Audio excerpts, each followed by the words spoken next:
It's the final week before Combine, which means Ryan and I, we have our final mock draft before the Combine, which I feel like the Combine has been a very fun offseason so far, and the Combine's really going to shake things up as well on this draft order. So we've got our final mock draft here, and we're going to come out with another one post-Combine as well. So be sure to hit that subscribe button, leave a like and a comment. Let us know what you think of our draft. My name's Tyler, here with my brother Ryan, and we've got the same format that we've done in the past a couple of mock drafts. We're going to rotate on picks. This time, I'm going to be odd.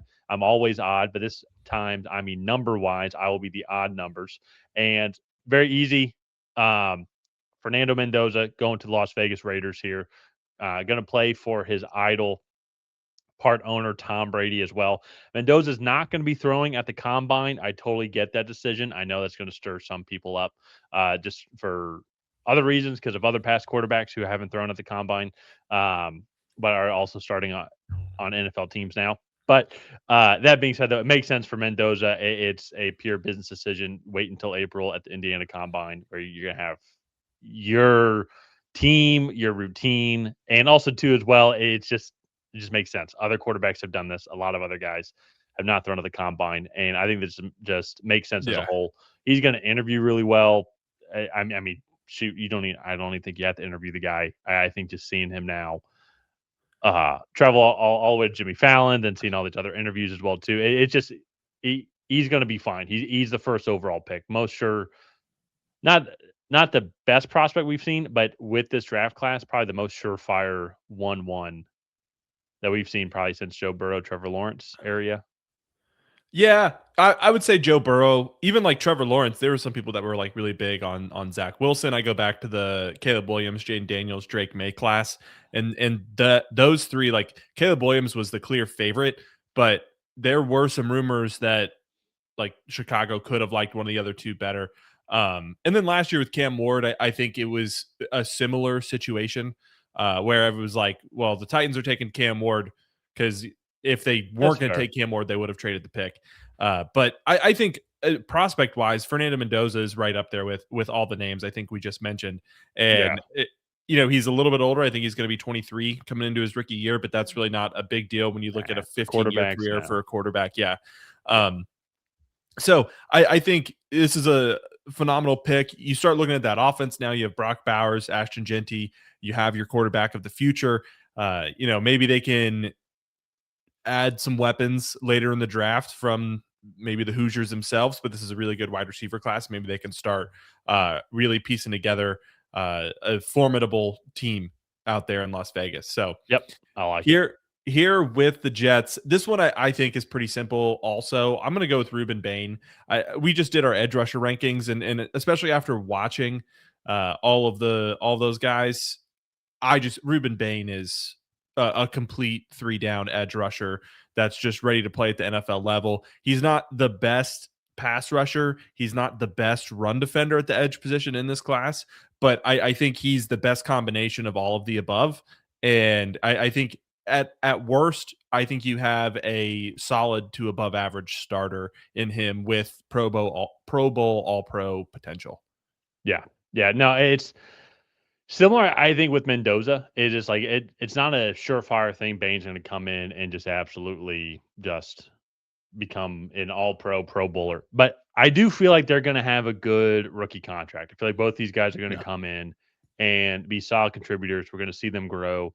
We saw their college careers were both very successful. Even Mendoza at Cal was a good quarterback. I think he was just on a bad Cal team. And then Bane, honestly, if we're being honest, it's like, what is this Miami team if it's not for Ruben Bane, who was obviously like the clear best player. Him and oh shoot, who was the 18-year-old? Um, Malachi um, Tony. yeah, those are two clear best guys on that team, and I think that team's nowhere near as good because if Ruben Bane's not on that team, because that defense would be nowhere near as powerful. And Akeem Mesdor, who we're going to get to here later, more than likely, was a big part of that. But Bane had a very solid career. He's going to be a great pick for the Jets. Cardinals here on the clock now. I I do just feel that it's too. It's possible that they maybe go with a receiver here. I think it would be interesting if they gave whoever this quarterback's going to be some help. They need to figure out that quarterback position in the first place. But here, though, I think definitely seems like another more than likely defensive pick. I could see them going receiver here, but let's mix it up here. I do like this front seven of the defense here. But at the same time, though, too, I know I've been a little more critical of just like who would go and take Arvell Reese or whatnot, or like where he might fit in a certain type of defense. But with the coaching change, though, with Michael Floor coming out, I know he's an offensive guy, but at the same time, though, too, I, I think you go get a guy like Arvell Reese, like in just his overall just pure athleticism, and we've seen guys do this in the past, or the guy will test astronomically off the charts and a top three, top four team. Like we got to get this guy. We can mold him into the guy that we want. I.e., like think of Anthony Richardson in the Colts. Quarterback position is a little bit different, but I think Arvell Reese though. Let's go with this guy here, and he can be You cut kind of. out. Oh, sorry. I'm gonna go with Arvell Reese here, but and I think he's just a guy. Don't really know how he's gonna fit into any defense, but he's just so freakishly athletic that I think it's going to be hard to pass up on him, and especially too where there's not a great receiver here. I mean, they maybe could go Francis Mauigoa, but there's going to be other offensive linemen, other offensive tackles that they can go and take later on in the draft. I'm going to go with Arvell Reese here with this Okay. pick.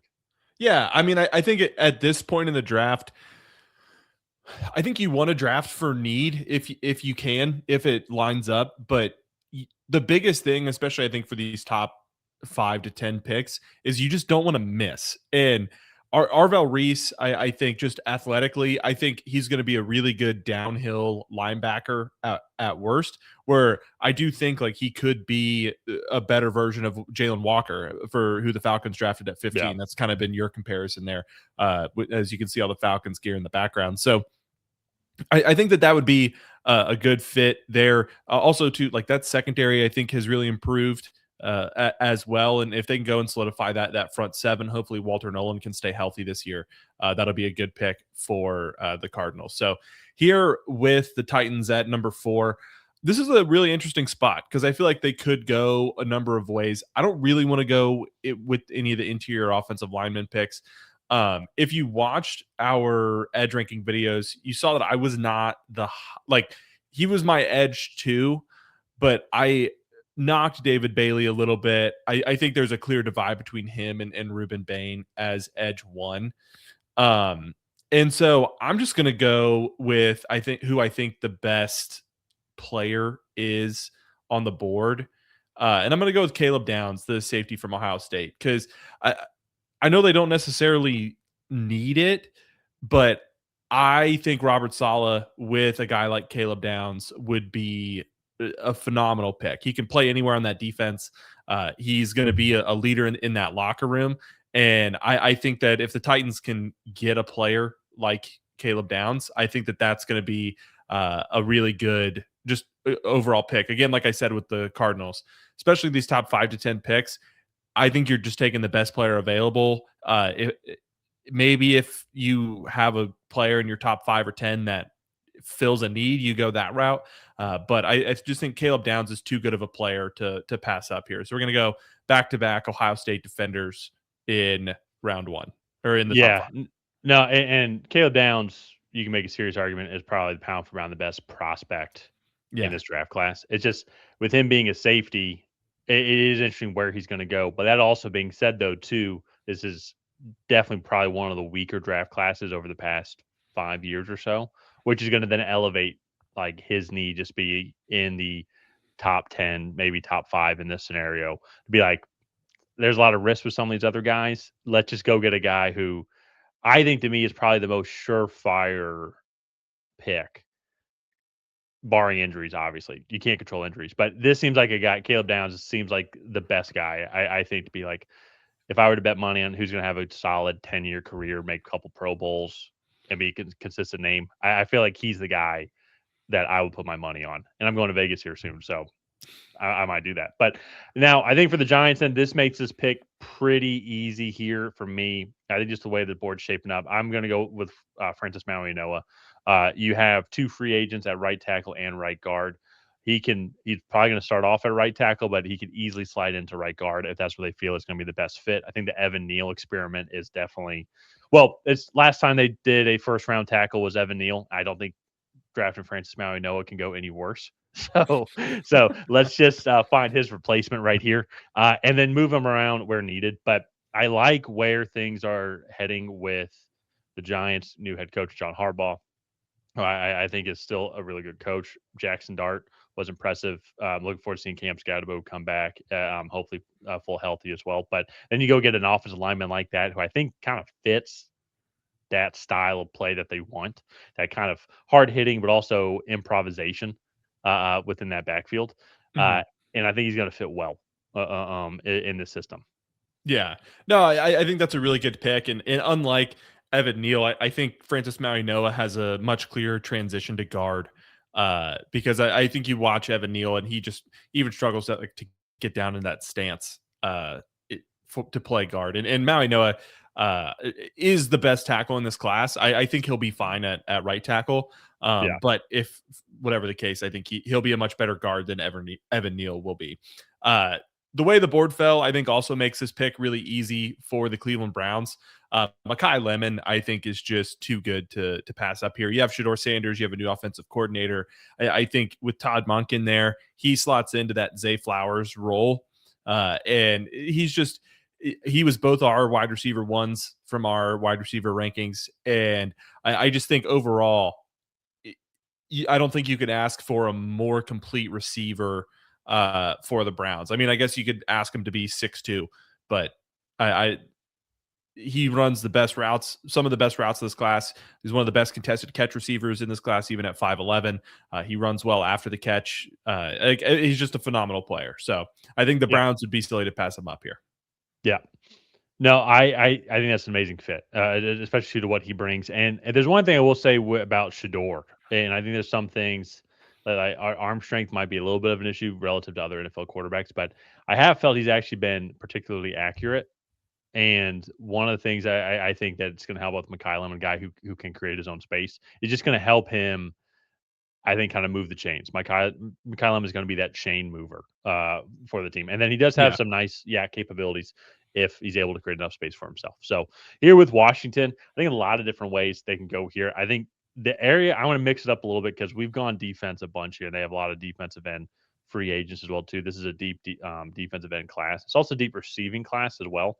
But then to still go and get one of the top 3 receivers, I would say, is going to be huge for them. And I am going to end up actually going with, you know what? I am going to do it because I think he would complement him well. I know there's some injury concerns. I know you and I, we've gone back and forth on this, so we'll need to test. But I'm still going to go with Jordyn Tyson here on this. I think he's going to be a great compliment across from Terry McLaurin. And also, I think as well, too, a great more of a compliment than Carnell Tate to Jaden Daniels' skill set. And so I'm going to go, but this is barring some injuries as well, too. And I think that to me is, I think, been the biggest knock on Jordyn Tyson so far. And we've seen other guys though too, like Michael Wilson with nowhere near the caliber, I will say. Yeah. But that was also Puka Nakua's big issue coming out of college too, what was some of the injuries. And I mean, I think people would arguably now say he's probably the best receiver in the league. Or one of the best receivers in the league. So injuries in college don't always translate over to like, well, it means he's going to get injured in the NFL. So, but here with Washington, if you don't like that receiver pick, I will say they do that 3-4 defense. So David Bailey would be great if they'd want to go with a Cashius Howell, who I think that might be a little bit early. I think a sneaky one here would maybe be a guy like Keldric Faulk. He's not the best pass rusher, but I think a team like Dan Quinn, who also like wants to stop the run, he's going to be that run stuffing defensive end that he can maybe develop into learning some more pass rushers. Keldric Faulk's going to be a guy who's going to test really well. I'm sure we're going to get to him here in a second too. Yeah. No, I mean, to touch on Tyson really fast, I had him at 4th in our wide receiver rankings. He would have been 2nd if he didn't have the injury concerns, just because of like the sheer talent that's there. And so if you're willing to take on that risk, I think that would be,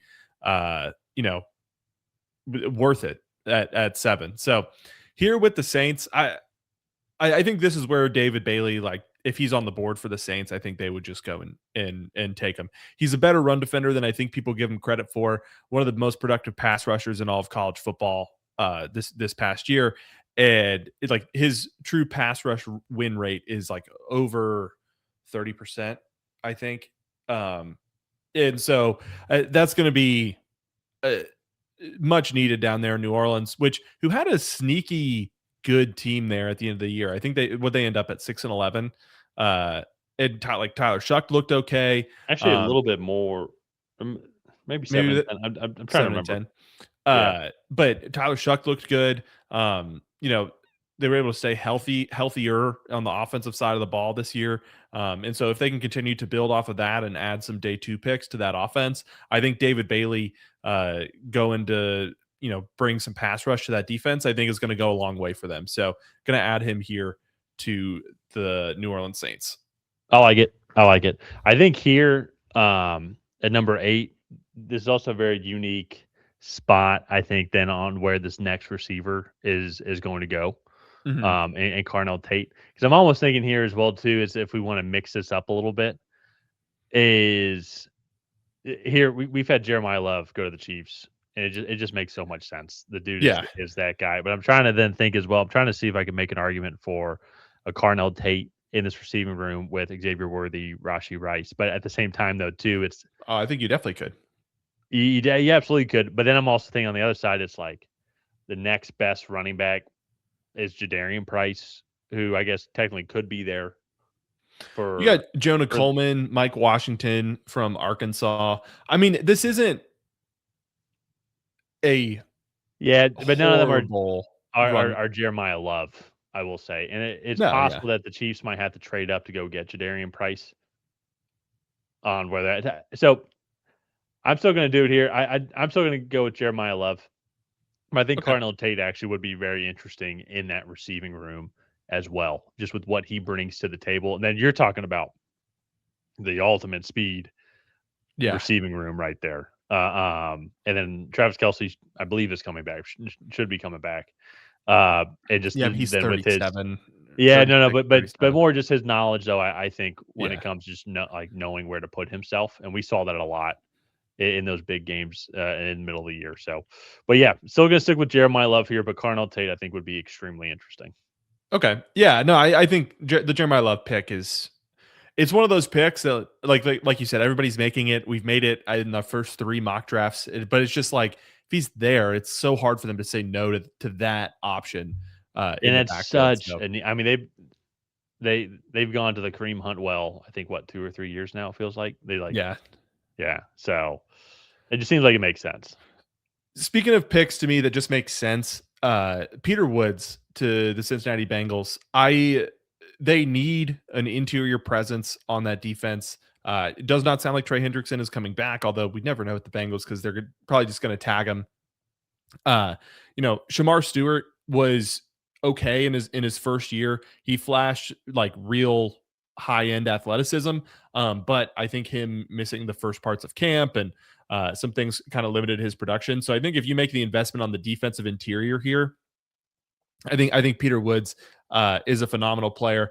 It is interesting. I do think that him and TJ Parker get a lot of flack for Clemson just not being as good this year.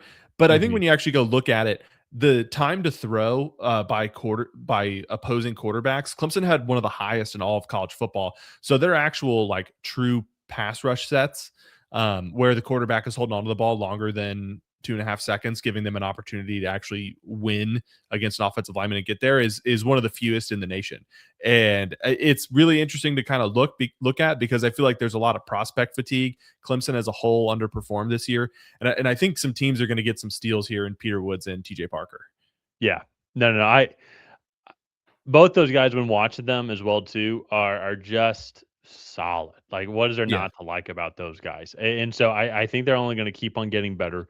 And I think at minimum, they'll just become a great number 2 guy on a starting defensive line that can get you a couple sacks and provide some good pressure and can complement the star players well. And so I think going there at Cincinnati, and Cincinnati needs so much. That need should be offensive line and defense. Like that should just be all that they need. right there for Cincinnati. But here with Miami, there's a lot of things that they need as well.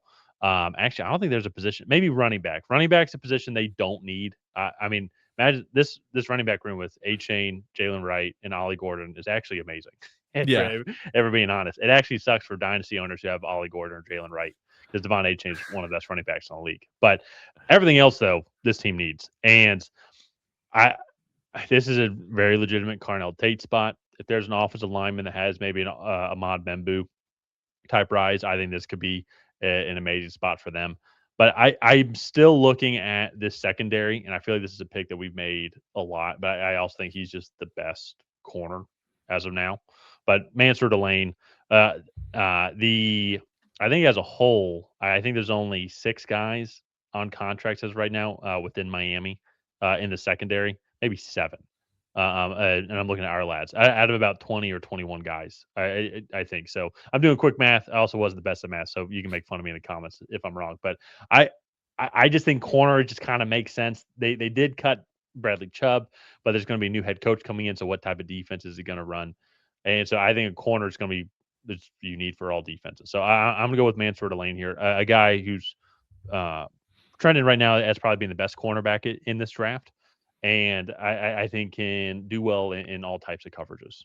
Yeah, no, I agree. I think Jermod McCoy, I'd be really interested to see. He has the best tape of any corner in this class, but he did not play in all of 2025. So that's like a huge concern there Yeah, for and him. it's not like the COVID year where guys were healthy just took that time off, come off Yeah, an injury, and then not being able to see it. That's where it's just going to be iffy on where he he goes. to me, I think he's going to be one of the biggest winners or losers from the combine because that's going to be teams' first real look at him since he came back from injury. And for me, I think if he can come out and show that he's looking athletic and healthy, I think teams are going to be a little bit more willing to take that risk. It But could yeah, be a top 10 pick, yeah, honestly. yeah. And so I think Mansoor Delane is the safer pick here right now. So here with the Cowboys with Carnell Tate still on the board, I think that's a really interesting option, especially if they end up trading George Pickens. Might be a tag and trade situation. Reports are they want to keep him there. But Carnell Tate, I think, would be interesting. I'm not going to pick him here because again, if they bring back George Pickens, that would be really redundant. I am going to go Sonny Styles though. I think Sonny Styles he's clearly the best linebacker in this class. But I was watching a video today and like the guy basically just described him, and I agree with this. Is just like there's just not really that much wrong with his game. Like he's a plug and play starting linebacker. He doesn't really get beat mentally. He definitely does not get beat physically. He's great coming downhill. He's a former safety, so he's great in coverage. And I don't know what else you want from a linebacker. So I'm going to just snag him here for the Dallas Cowboys. Sonny Styles, I like it. Yeah. Yeah, that's a pick that we've made in the past. So I'm looking forward to then seeing the combine, seeing how he tests. And because Cowboys, I do think defensively is everything's on the table. Yeah. And so this is a great spot. I feel like as well too. If Caleb Downs falls, just because he's a safety, I could potentially see the Cowboys trading up for him. So Yeah. here with the Rams, with the Atlanta Falcons pick, you guys are welcome. But I'm glad you didn't take Carnell Tate because I'm going to go with Carnell Tate here. Yeah. Davante Adams is only going to be there for so long. He's getting up there in age. This is the definition of a luxury pick here. And then you have Carnell Tate. Puka Nacua is going to be there for a long time. And they're going to make sure of that when they pay him. And so Carnell Tate, I think, is going to come in. Their next best receiving option right now that's on contract is going to be Jordan Whittington, who I like a lot. I think he's he was from that famous Texas team who had A.D. Mitchell, Xavier Worthy, Jatavian Sanders. And he was the other guy as well, too. And that's what his career is going to be. He's going to be a really good other guy. Tutu Atwell, maybe they'll resign. But I still think going to get Carnell Tate and a very low pressure for him because Devontae Adams is still on contract. And then at the same time, the two you've got in the makings a potential amazing receiving core duo with Puka Nacua, Carnell Tate over these next couple of years. Yeah. No, I think that's a really good fit. And I could clearly see him stepping right into that Devontae Adams role once when he decides to either move on or hang up the cleats. So really good fit there. And like you said, definition of a luxury pick. Um, the Ravens are an interesting team here because I don't really know a whole lot about what they're going to want in their players. I was kind of thinking like maybe a Keldric Faulk, get Jesse Menor like a big run stuffing edge. But I could see them going a multitude of ways. I could also see them going Vega Ioane and just absolutely beefing up that run game. He's clearly the best guard. I am going to do that. I'm going to do that because let's make these picks a little different.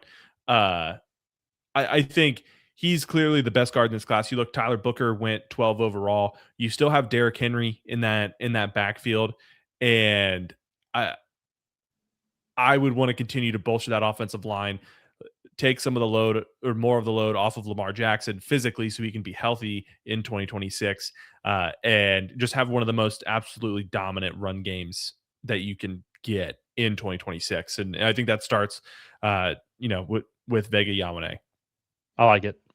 I like it. Yeah, no, he's a guy I remember in watching the Indiana Penn State game, second half. That was the first time, really, I think, and the only time like all season where like an offensive line really started to move around our defensive front, and part of that was because they just ran the ball left nearly every time behind Yeah. Vega Ioane. So I think he's got a lot of potential. I think he fits that Baltimore brand well, not too far from where he played at Penn State. So, but here now at Tampa Bay. Mike Evans is free agent, but I also heard that he will be coming back. That they're going to be working out a deal with him here. I know Cade Otton is a free agent as well too.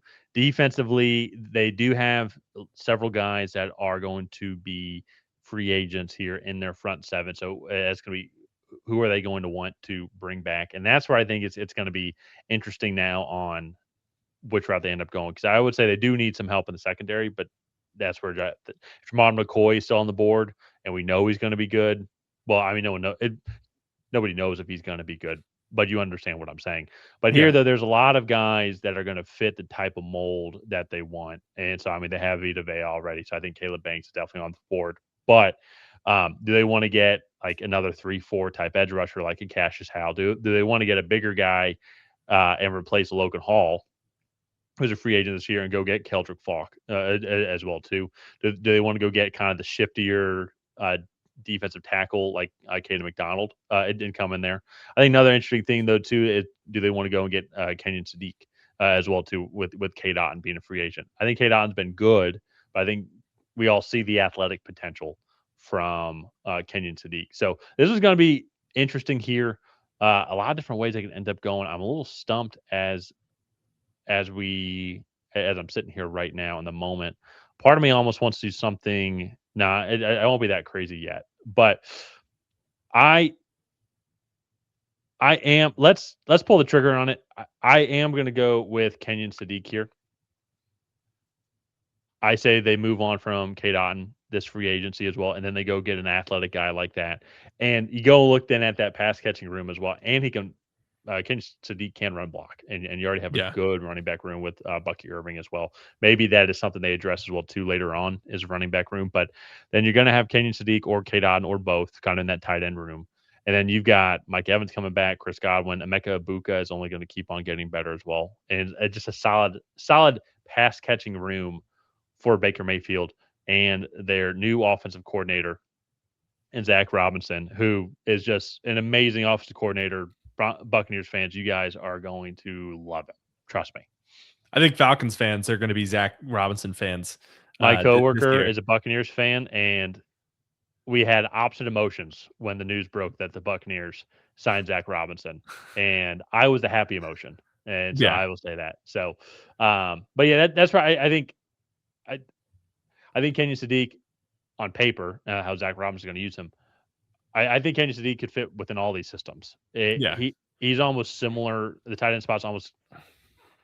I would say he's almost similar to like a Caleb Downs. It's not really because of the position, because we've seen tight ends who get valued really well, or who are clearly really good, and we statistically we know they're really good. Like go in the first round, no problem. He's a unique one because we all see it on paper. We see the physical athletic ability, but it was just a unique experience. It felt like and didn't really have too many of the amazing stats at Oregon, but also the way Oregon plays those, they have all these high flying explosive receivers as well too. So Yeah. it's unique how they're going to value Kenyon Sadiq. Yeah, no, I do think like I wouldn't want him lining up in line like 100% of the time. I just don't think he's big enough to withstand that for a full season.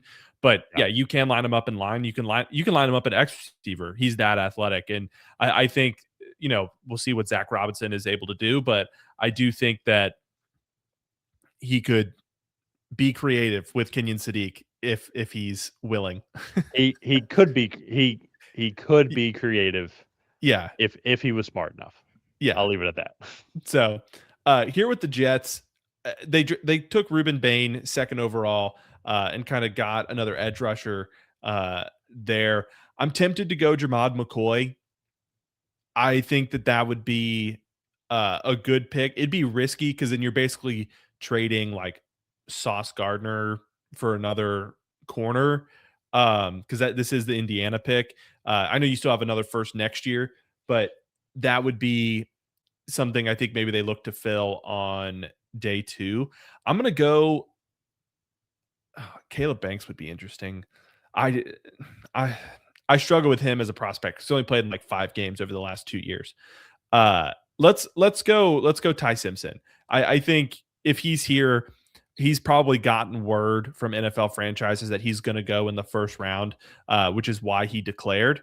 And I think that would be good for the Jets. I actually think, depending on what happens with the Breece Hall situation, I think that offensive line and run game is good enough to support a young quarterback. If Garrett Wilson can stay healthy, you have A.D. Mitchell, who flashed at times.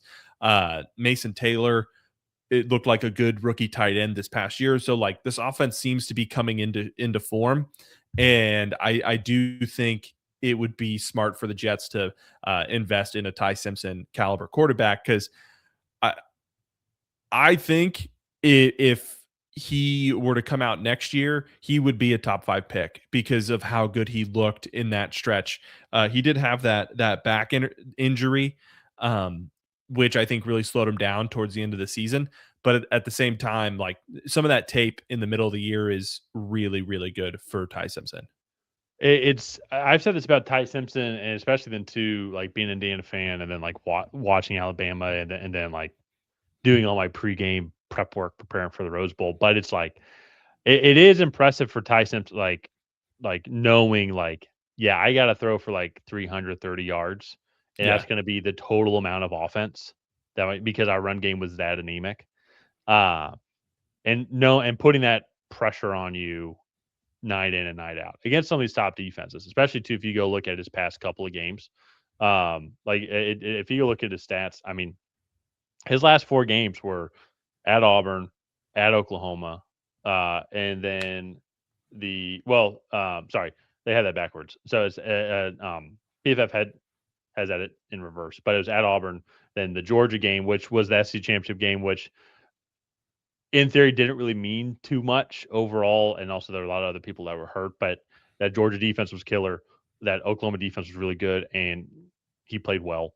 And then the Indiana defense was one of the best defenses in the league, and they showed why. But it was just so much was on his shoulders that I think it Yeah. was just tough to put all on one kid. And so I do think it's going to be interesting to see where he falls. In the at this point in the draft, there's only so few teams where it would make sense to take a quarterback, and the Jets are one of those teams. So moving on though now to the Detroit Lions. A lot of free agents here on the trenches, both starting on the defensive line and the backups, and then same thing as well too for the offensive line as well. And I think one of the things too that affect the Lions last year was injuries on the offensive line. A lot of good offensive linemen that they can go and get in the second, third, and fourth rounds here. I think that could help out a lot, but also relatively still young outside of Taylor Decker on that side of the ball. But a name here, he's going to be making his Tracy Take first round debut. This is a guy, if you go back and watch our edge class as well, guy I really liked watching the film. defensive end out of Illinois, Gabe Jacas. I think he's going to fit that mold really well into what they're looking for. And especially, too, if you go look, can win and get the quarterback in multiple different ways. And now you go put him across from Aiden Hutchinson. I think that's going to be an extremely deadly duo over these next several years. And I think I think he also is going to fit that kind of Dan Campbell mold too, of just having this amazing motor and super strong. Because dude's like 275, but then you see him like he's like 275 of like all muscle. Yeah, And well, he's he's got a much 260. He weighed in at the Senior Bowl at 6'3", Oh, he went at 260. okay, at 260. Well, he can get up to 275 with adding 15 pounds more of muscle. But he's got a great explosive step though, especially too once when he sees his path to the quarterback. Yeah. I like the pick. I'm a big fan of Gabe Jacas. I would have probably gone TJ Parker or Sure. Akeem Mesidor maybe before Jacas. But going back to the edge rankings, I think this edge class is so deep. I had a first round grade on like 8 guys from this edge class.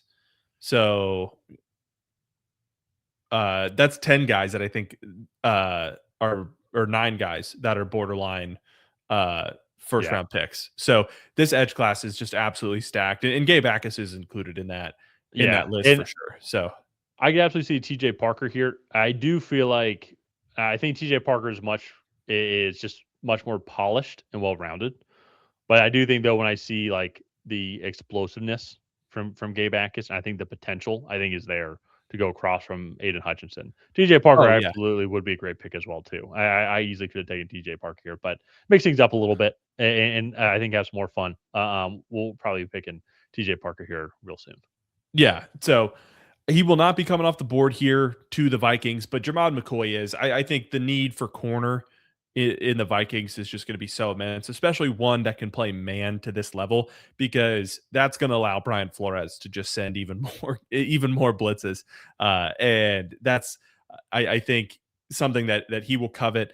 I do think he will probably, when it's all said and done, come off the board a little bit earlier because if he checks out the combine, the 2024 tape is just too good, and I think overall that's going to be he's going to be closer to the top 10 than the top 20, but we'll just have to wait and see how it all falls. But if the Vikings get him here at 18, I think they're sprinting to the podium to take him.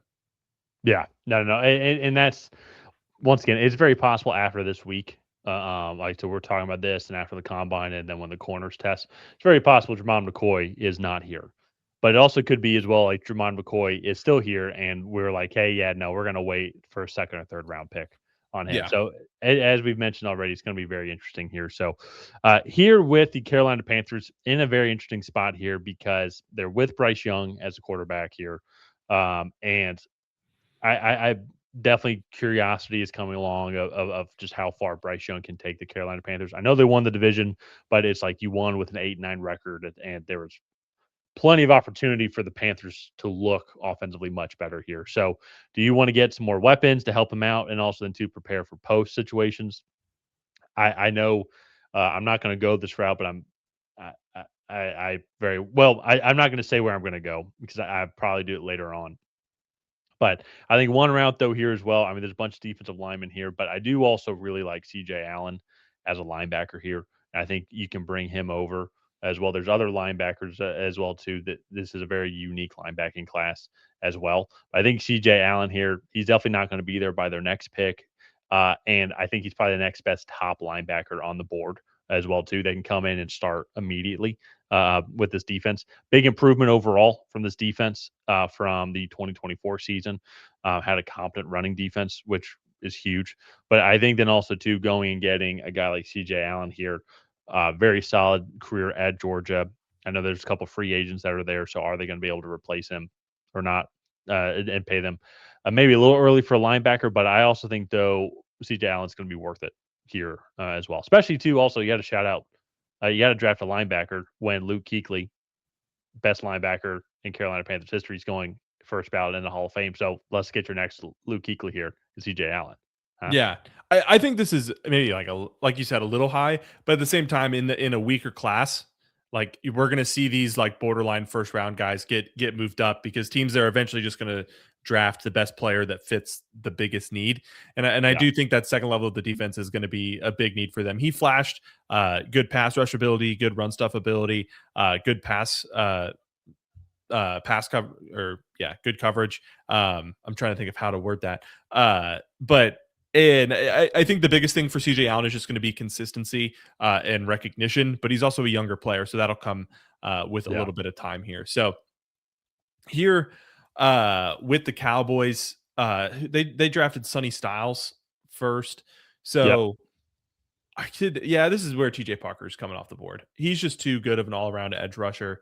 Um, and I like if you go watch him at Clemson, he's not like the most explosive edge rusher you've ever seen, but he's one of the best speed to power guys in this class. He's good against the run. He's going to play all three downs for you. And I think in terms of elevating the floor of this Cowboys defense, you go get Sonny Styles and you go get TJ Parker. Those are two amazing pieces that they can add to this defense right away and really get things kind of firing on that side of the ball, because they were a little bit of 2024 Bengals in 2025, where it was like this offense was one of the best in the league, but you go and you look at the games they've lost and it's like, all right, well, they're putting up 31, 35, but they're giving up 38, 40. And I think, fixing that and getting the Cowboys competitive again starts here with two defensive first round picks. Yeah. No, I think that's a great strategy by the Dallas Cowboys. I think that it is going to be a very big possibility that they just go defensive the entire way through. I wouldn't put it past them. Probably we'll get some receivers. I think maybe in the later round in day 3, but wouldn't be surprised in day 1 and day 2. It is just defense, defense, defense. Let's just get our best value all across, and then especially in that second round, lots of corners or safeties. I think that they could go after here. So now with the Pittsburgh Steelers, you did the Steelers last time, and you took Ty Simpson, and the couple of comments that we did get. Steelers fans did not like that pick at all. And so I am probably going to make them a little bit even more upset here. Probably not as upset as your Ty Simpson pick, but they have several free agents here as well in the receiving room. DK Metcalf is only going to be there for so long. I know he tore his ACL, but Chris Bella is a first round receiver. And you don't want this guy? Huh? You don't want this guy? No, because Chris Bell is going to fit that more DK Metcalf mold than I think they have other guys that are supposed to develop like Omar Cooper could be. Maybe like Roman Wilson. Maybe there's other guys that think they go and get free agency. But Chris Bell is the better NFL receiver, I think, as of right now.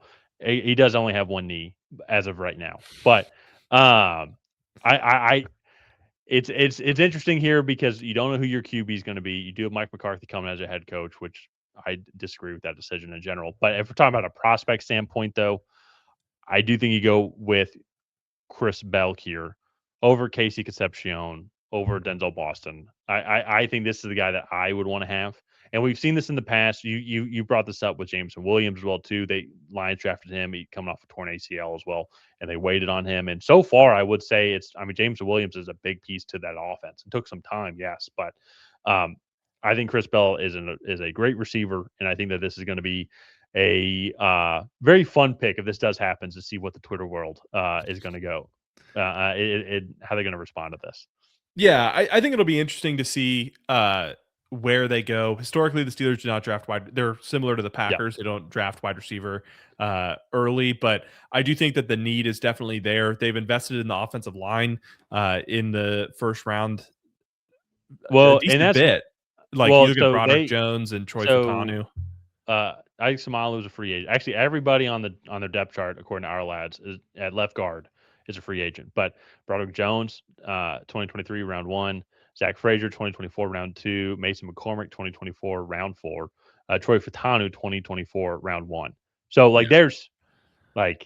their offensive line still has guys with a couple years left on their rookie contract. 4 guys.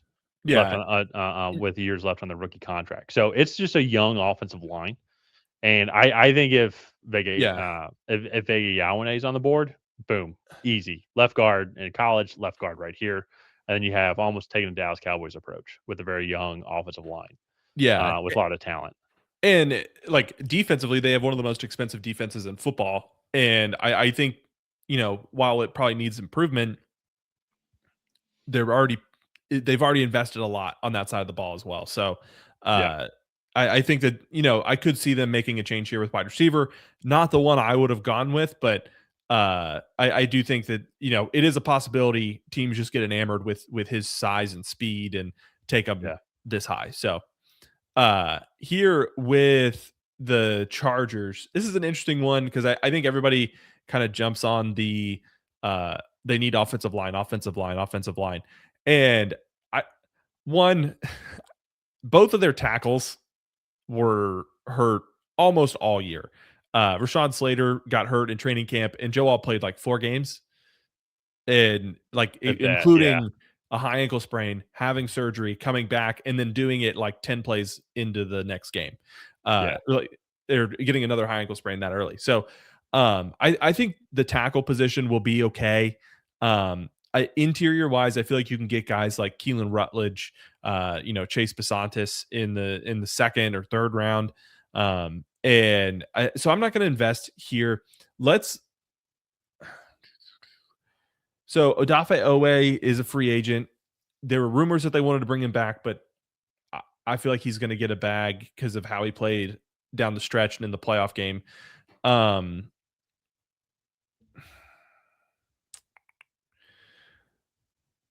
Let's go Keldric Faulk because I think that Harbaugh would just absolutely love a player with his skill set and ability to stop the run. He plays super physical. He's not the like great pass rusher that I think that they would want, but Khalil Mack is getting older. Owe is a free agent at this point. He won't be by the time the draft rolls around, and we'll know where he lands. But you pair him up with Tuli Tuipulotu, I think that that's just a really solid defensive line. He can even kick in and play defensive tackle next to like Tyir Tart, and you can get more pass rushers on the field that way. But I think just getting him in that room, I think is going to be the best thing for the Chargers. I like it. Yeah, no, it's Falk's gonna be an interesting guy here. And when I was watching film on him, and there were even some comments where it's similar to my reasoning for like Arvell Reese being taken very early on, and why I think a lot of people like him though. But I think Falk is going to test really well.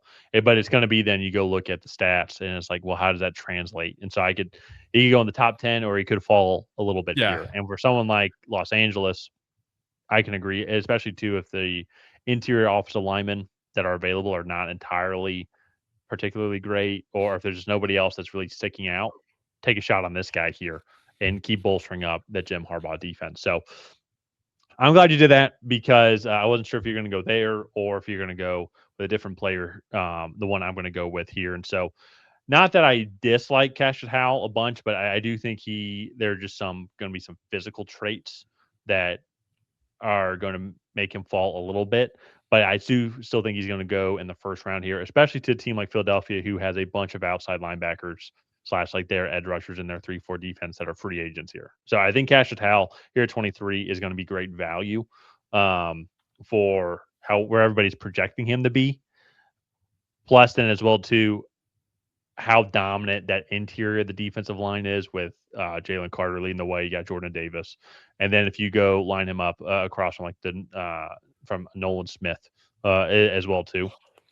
On the other side, I think he's going to provide a lot of great speed and some one-on-one matchups here that he will be able to exploit a couple of times a game. And so I'm going to go with Cashius Howell here, going to the Philadelphia Eagles. Yeah, I can see that. The biggest knock with him is just the arm length. He just I think Yeah, struggles to keep tackles off of him, and I think that's why he's gonna fall. You're basically betting on like a Micah Parsons traits to hit again. true. And that's my hope is Yeah. Jalen Carter almost guarantees double teams on the inside. And then if Yeah. you pair him up with Jordan Davis as well, that might be another double team. There And so now you're looking at multiple guys, and he's going to get these one-on-one scenarios though. That Oh, yeah. hopefully, like if he can get some space and develop, like that's where he can really close in on that quarterback. And if you go look at that division as well too, I mean, Dak Prescott can move. I'm not saying he's a mobile quarterback, but he can still move. Now you have Jackson Yeah. Dart, and then you got Jaden Daniels as well too. I You're going to see those guys 6 times a season.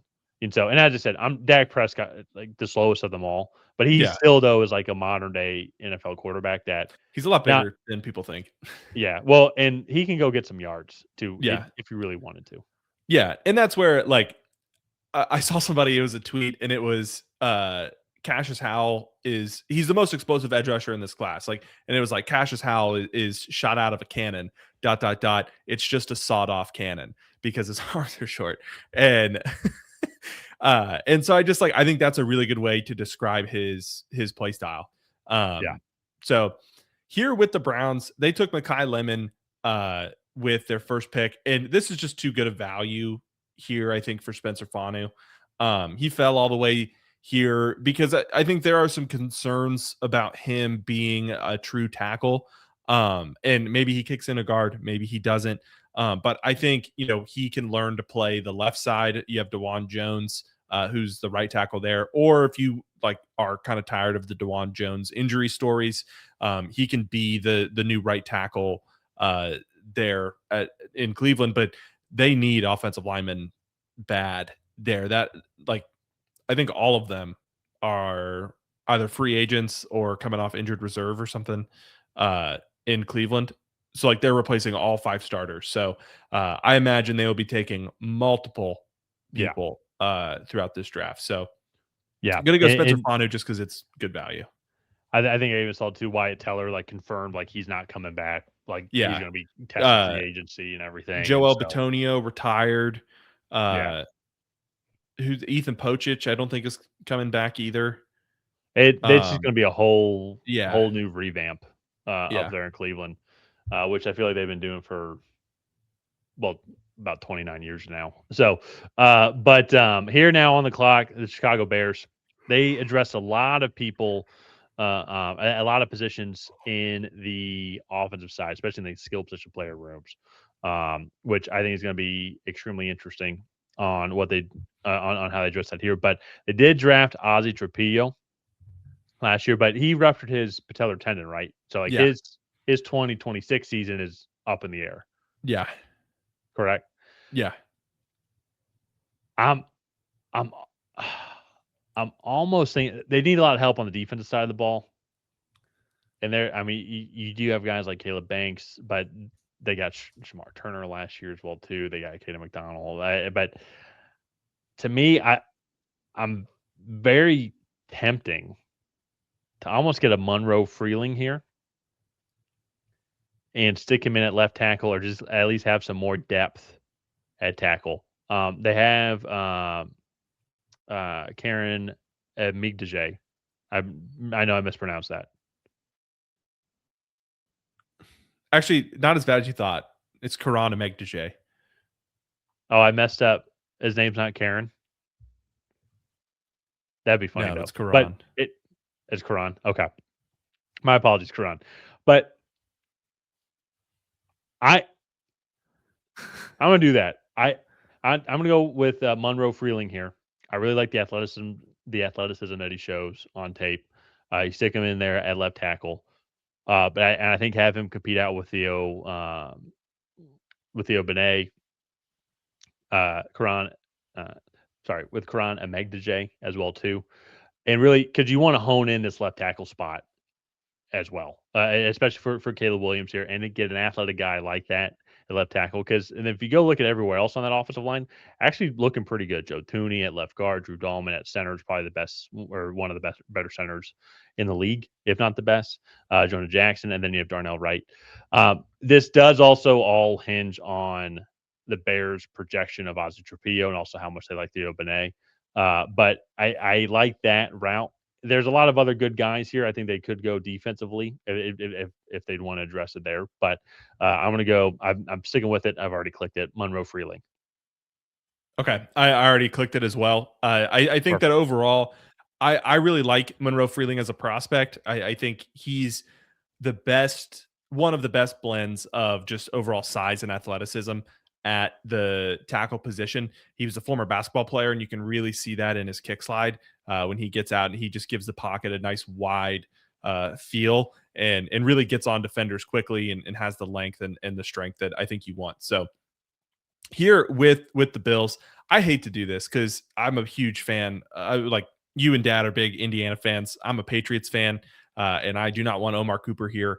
But he's so good. I really think he goes much higher than this. And when it's all said and done, depending on how he tests at the combine, but he can literally do anything I think you want a wide receiver to do. You want him to run block, great. You want him to run go balls from the X spot and beat press man coverage, he can do it. Like anything in between, he can do it. He can beat people after the catch. He wins at the catch point. He's not like he only had like 2 100-yard receiving games this year, but with that being said, I think he probably had like 9 or 10 over 80. Like he's one of the most consistent guys. He can make spectacular catches. I mean, I absolutely love Omar Cooper, and it is a shame that I have to mock him to the Bills because I, in good faith, could not make another selection here. Well, and one thing to that point though about him not having too many 100-yard games though is I'd say about 6 to 7 of the games, and he didn't play in the Big Ten championship game. Well, he did. He started, but he rolled his ankle in like the first drive, and didn't play. But in a lot of games though too for the Hoosiers, like the starters were out by the fourth quarter, and Yeah. so one they were already up significantly going into the second half if he was still playing. So passing was those plays were rarely called. And then come fourth quarter, very possibly he didn't get his minutes. So when you go look at those yards, they were heavy early on in the game, and they were big time plays. Go look at it, and then the effort plays that comes with him, with Omar Cooper, is probably my favorite part about him, especially too if you go watch the highlights of the Illinois game. He had some amazing high effort catches that well, the catches were routine, but then the yards after catch, though, high effort. The Kalon Black touchdown run was all from him coming in motion and then doing a great block.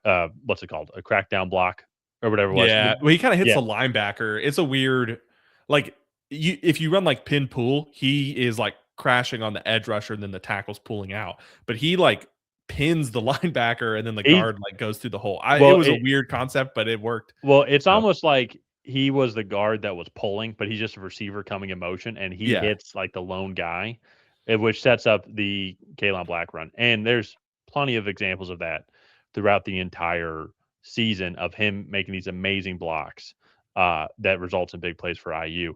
And now, as we're talking about his blocking, let alone the fact like his catching ability as well too. So, and that's where I say with this draft, with guys that are questionable, if we go even look the guys above him like Monroe Freeling, Fanu, Howell, Keldric Faulk, CJ Allen, Jermod McCoy. I think this is why I think you and I might be onto something, and we might be right. Is that a guy like Chris Bell or a guy like Omar Cooper might go higher up than initially expected because teams who like need a receiver, like let's say the Jets at 16, for example, these guys are not going to. It's very possible they're not going to be there by their next pick, which is going to be only 34 or 35, whatever it is, and be like, if we really like these guys, we're going to have to take a shot at him, and Yeah. we'd rather do that and just stick with the quarterback until we know we've got a guy that we like, then take a chance on Ty Simpson and kind of waste a pick. So that's where I'm going to be very curious on these types of receivers on where they end up going, especially Chris Bell, Omar Cooper, and we drafted them above Denzel Boston and Kason Concepcion as well too. So like, and then where are those guys going to fall? And well, Denzel Boston is going to fall here at San Francisco, and so going to make that one pretty easy for you as well on that. But I think he could go here. Casey Concepcion, I think, could also go here. You can make a case for either one, especially with Concepcion's kind of just elusiveness. But I think Denzel Boston being a little bit of the bigger receiver, and they have other guys, so he can be that more outside guy. Yeah. Ricky Pearsall is supposed to be that kind of guy you can move around, slot guy, outside guy, but he's just been battling some injuries. And I'm not talking about his rookie year. I'm talking about last year. He was battling some injuries, and Yeah. which kind of kept him on and off the field. Yeah, I mean, he's the true X receiver in this class. He wins down the field. Like reminds me a little bit of like Cortland Sutton. He was used a little bit like how the Falcons used Drake London, where they kind of aligned him in a lot of different places. This past year, he's not as fluid as Drake London, but that's what makes Drake London so special. But he is more than just like a true X receiver. They lined him up in a lot of different spots there. I think Kyle Shanahan will have a good time with him in San Francisco. And then you look, Brandon Ayuk is not going to be there. Jawan Jennings is going to be a free agent. And so like, we'll see like how he explores the market and whatnot. But overall, I think that that's a good fit there. So here with the Texans, I think that this is a really interesting spot because I'm almost exclusively looking at offensive line and just how bad things were. Caden Proctor, I think Ariante Ersbury, I'm not moving from left tackle. Caden Proctor is probably going to be my pick. Actually, no. It's going to be Maxi Inachor. You just go get the right tackle. You kick Blake Fisher into right guard. You can select a guard at another spot in the draft. But overall, I think Maxi Inachor, his ceiling is first team All Pro right tackle. I mean, his skill set and just overall physical traits, being 6'5", 330, moving that well. Already, he's only been playing football for 5 years, and technically, like he's already kind of figuring it all out. It's just not at like the consistent level for him to be taken in the top 20, top 10 even. But I think he's another guy, especially after we come out of the combine. It's going to be like, man, he's 6'5", 330. He's going to run low fives for an offensive lineman. He's going to be probably the most athletic tackle in this class. He's just a little raw technically. I mean, man, I don't know what else you would want if you're the Houston Texans here. So I think that they spend this pick on him, and then again, you can go and get a center or a guard later in the draft there as well. So I'm going with Maxi Inachor. Max, I am an anchor from Arizona State. He's super fun to watch, especially too. It's just seeing these tackles that are just super athletic. It's going to be, if he can pan out, it's going to be exactly what Houston needs, is to at least just get some sort of protection for CJ Stroud. Stroud wasn't great this year, but if we're being also completely honest, like the offensive line didn't help him out at all. Oh no. And I think even as well too, I kind of forgot about this, but I saw on Twitter today, it looks like potentially they're going to offer Tank Dell some serious money as well too. It's going to be interesting to see. I know with his leg injury coming back, but I kind of forgot about that too. I'm like, why does he look just so off? This year, this whole offense looks off. Kind of forgot how important Tank Dell was to this entire. Dude was a stud for this team. He was kind of that like gold, like that golden piece, I would say, to that offense, like really clicking. And then last year would kind of make sense amongst other things as well too. So love to see Tank Dell back. Super fun to watch for Houston. With the Rams now, they had their luxury pick. They went with Carnell Tate. So here, I think they're going to address some more of their serious needs here. They have some guys that could help them out here in the secondary. Avian Terrell's fallen a little bit. You have Brandon Sissy, Emmanuel Cisse. He's a sissy. Not Sissy. Sissy. That would be if that was actually how you pronounce his name, that'd be a horrible name for a football player. It'd be Sissy. And so, but Cisse? Seesaw? Yeah, Cisse. Yeah, like seesaw, but Cisse. Cisse. Perfect. Emmanuel McNeil Warren is, I think, going to be interesting as well, too, especially if he can kind of maybe be the Nick Emanwari approach here. But I'm actually going to go with a guy here who I think it's just be good overall, like general, a good secondary piece. And I'm going to go with Colton Hood out of Tennessee. Maybe a little bit early as well. But I think also just mix it up a little bit here. They could easily go with Terrell. My one issue with Terrell is the it wasn't the best in man coverage. I think it's still something that could be improved upon as well too. And he maybe is a little bit still a little bit more developed there. I would say he's also maybe a little bit tinier than Colton Hood. And He I'm is, being yeah. nitpicky here. There's not too much of a difference though. I just went with Colton Hood. I think he might fit what the Rams are trying to do a little bit better because the Rams front seven's so good. They're able to get after the quarterback, really control that middle of the field. So they just need these guys to control the boundary, control the perimeter. So I'm gonna go with Colton Hood here, but I could see a case, especially at this point in the draft, of them going with any of those other secondaries. Yeah, a lot of these guys. I think Avion Terrell is, I think, a little bit higher on my board, but at this point, it's a little bit more of like, all right, well, he might be a better Colton Hood might be a better scheme fit for the Rams, but it's like we're nitpicking these guys at this point in differences. Colton Hood looked good this season. He was stepped up into that CB1 role for Exactly. Tennessee. He had a decent showing at the Senior Bowl as well. So, um, here with the Broncos, what do I want to do? Um,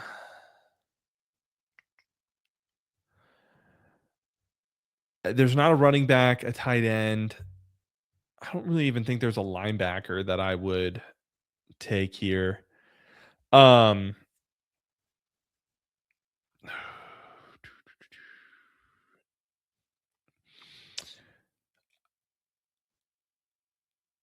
I am gonna go Avion Terrell here. They don't need it, but I think Riley Moss was the most penalized corner in the league. I think Avion Terrell would be a fantastic nickel for them. You already have a fantastic front seven there as well. And I don't love that pick though. The linebackers. This I haven't thought trades about too much, but this definitely seems like a trade Trade back spot. back. Yeah. And somebody trading up into this first round here for a guy that they really like. Um, just because I agree with you, it's whenever we've done this with Denver, it's like they don't really need too much on defense. This is all the top receivers are gone, and only except for KC Concepcion, but he kind of overlaps what they have already. You know what I mean? Kind of. Marvin Mims is more of like a straight line speed guy. I actually think that pick would make a decent bit of sense because you'd give Bo Nix more of a target over the middle, even though he lines up everywhere. I don't. I am not. I'm not as high on KC Concepcion as I am some other guys. Um, man, this is a tough one.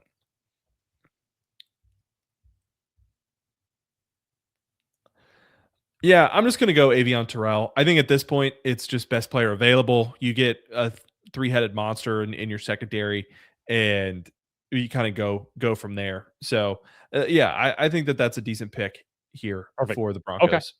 Yeah, Perfect. I like it. So now with your Patriots on the board, I get to have some fun here. Um,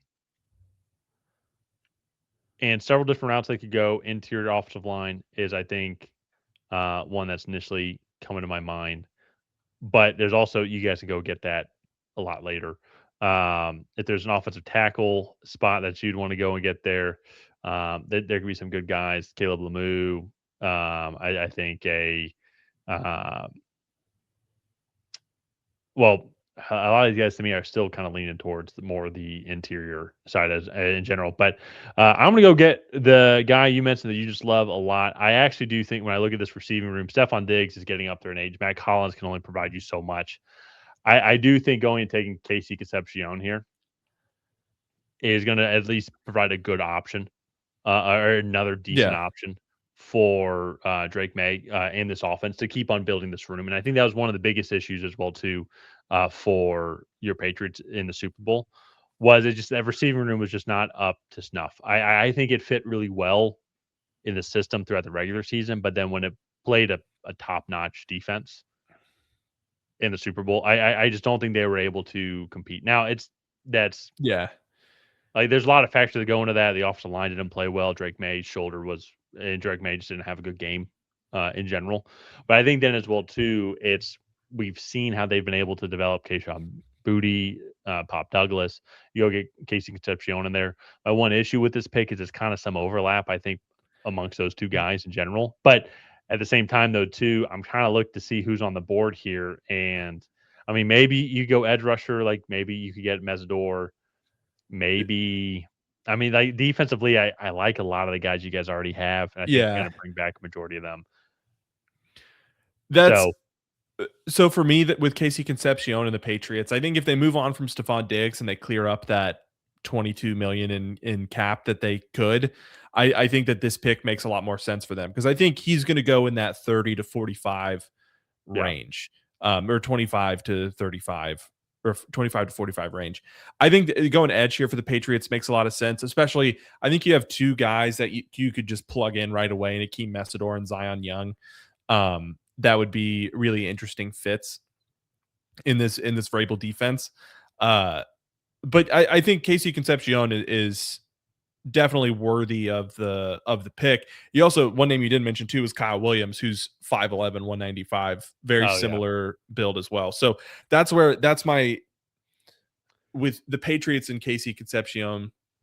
yeah, I think that's the one thing is like there is overlap, but he's also better. Like Pop Douglas, they're probably not going to re-sign. They'll probably re-sign Keyshawn Booty before they re-sign Pop. And Kyle Williams has 3 more years on his rookie deal, so that's not an issue. But yeah. Well, and uh, I also think too the way that this board fell out, now of course you're picking 31 as well yeah, too, but not look for favorable for the not favorable because even too as well, it's like I do think you guys are going to bring back Kairos Tonga, but I like your guys' front seven. yeah I mean, if anything, maybe you could really stretch and get a linebacker here. If you guys like would like to help, then start to prepare for like post Robert Spillane. I mean, and go get a Kyle Lewis, go get a Josiah Trotter, maybe Jacob Rodriguez even as well too. yeah Now this is a stretch, and that would be actually 4 linebackers technically, if you include Arvell Reese as a linebacker, to go in the first round here. But at the same time, though, too, I think you could go get all those guys probably with your second pick as well. yeah You know, yeah so that's where it's just interesting on what you guys are going to end up doing here. yeah. No, I think the Patriots are similar to the Broncos. I think they're a hard team to draft for because you have some unknowns, like, and they're a fairly well-rounded team. And I think especially after free agency, because I think they're going to go after a left guard, and I'll make the Seahawks pick here in a second. But I think they're going to go after a left guard. They're going to kick Jared Wilson to center, and then that's going to help kind of cure some of the rockiness of the offensive line. We'll see what happens with Stephon Diggs and Matt Collins and some of the veterans in that room. But yeah, it's going to be a tough draft process here for the Patriots because I think they're at a very weird point where if they have a good draft, they could be back in the Super Bowl, or if they have a bad draft, they could be picking in the top 15 next year. So Well, it's kind of I look at Denver and New England almost kind of one and the same. Like I look at both those rosters yeah, and like defensively, I mean, you guys top 5, top 10 defense in the league just based on personnel, what you see on paper. And then offensively, there's nobody that truly really can scare you like week in and week out. But they're not duds either. Like there's not too yeah, many it's definitely that receiver by committee, that running back by committee, good young quarterback talent as well too, with great offensive minded play callers as well. yeah, So that's where it's like what they truly need, and so where you can't really predict this, but you guys need to just find a diamond, not a diamond in the rough, but you guys need Justin Jefferson to land in your lap in the draft, and then like there you yeah. go, At or go 20 at find it, 23. yeah, or go find a Puka Nakua in the 5th round because that's like that's what your that's what your team needs to then like to be like I think true Super Bowl contenders. Yeah, to I know you go guys just went from to great to elite. yeah, exactly. So, all right. Here with the Seahawks, interesting spot that they're in as well. They have that number 1 wide receiver. Their tackles were good this year. Defensively, probably the best defense in the league. Uh, I who are the wide receivers that are on the board? Oh, okay. All right, we're gonna go Chris Brazzell the second here. He's a guy that I'm much higher on than I feel like the consensus is, and it is a bit of a stretch, but he's the best. Denzel Boston is more of a well-rounded wide receiver. I think Chris Brazzell is probably the best, all like deep threat in this class with his ability to separate vertically. He's not the Tennessee wide receivers. I know that's probably a bit of a stretch, but we're also mixing it up. But he's not the Tennessee wide receivers that like run fast in a straight line. He actually does run routes. He sinks his hips on hard breaks. He, maintains his speed at 6'5", 200 pounds. I think you pair him up with JSN. They can get a running back later in the draft or in free agency. Yeah, he was my 9th ranked wide receiver. So I think with the run on wide receivers, I think that's a decent pick here for the Seahawks. I will say another potential trade back spot because they do not have a lot of picks in this class. But overall, I think that Chris Brazzell, you pair him up with JSN, who's just one of the best, if not the best, route technician in football, with a deep threat to kind of take safeties over the top, alleviate some of that double teaming that teams were able to do this past year. I think that that offense will be better for it. Yeah, it's real interesting because it's, I guess, on paper you're like, well, at worst he's just a Rashid Shaheed replacement, a little bit taller for Yeah. sure, a lot taller actually. I think it's Rashid Shaheed 6 feet. He's 5'11". Yeah. It's so, but I guess so what he would bring to your offensive system, like worst case, like that's what he replaces.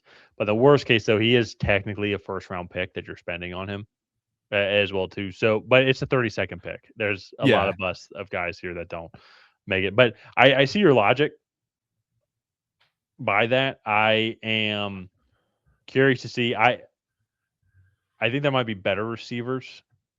Like I see what you're saying about with the scheme fit, but I would be curious in as well too, like Jeremy Bernard in this offensive system. I think CJ Daniels maybe has some stuff left to be desired, only just because he was in an offensive system that was heavily reliant on Mark Fletcher and then Malachi Tony, and then had Carson Beck thrown to him, which was like inaccurate at best. So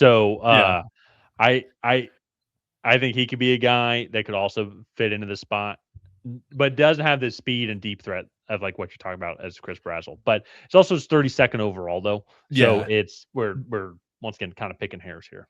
I did think about the Jeremy Bernard pick there for them. My one thing is I feel like that is kind of the JSN role that he plays. He's not like this explosive receiver. Alabama did a lot of different things. They lined him up in the backfield to get him into some interesting matchups. They lined him up in the slot, lined him up out wide. They did a lot of different things with them. And so when I was thinking it through, just felt like there was overlap there, even though they're different body styles, the play style is similar. And I think with Chris Brazzell, it gives them another skill set that I have similarly rated to Jeremy Bernard that is going to, potentially make this offense better. So no, it's possible. I mean, I could see it. There's no wrong pick, especially here because, well, this doesn't really matter. Yeah, no, it's all for fun. But the other thing too is like I think this is our 4th or 5th mock draft. And we're just really trying to start to mix things up, especially with the combine this week. I think we'll start to hear more rumors, and then free agency is the week after that, which is kind of crazy to say. We'll really start to get a feel for some of these team needs coming into this draft. And, maybe our next mock draft or the one after that, we'll start to incorporate some trades where teams can really start to target players in the spots where they're projected to be drafted. Yeah. So all in all, I think this was a fun mock draft. Let's go ahead. Let's wrap it up here. If you guys have not already, please go ahead and like and subscribe. That is the best way to help out the channel. While you're down there, leave a comment on what you thought of your team's picks. Did you love it? Did you hate it? What would you have done differently? Then that will see you guys next time.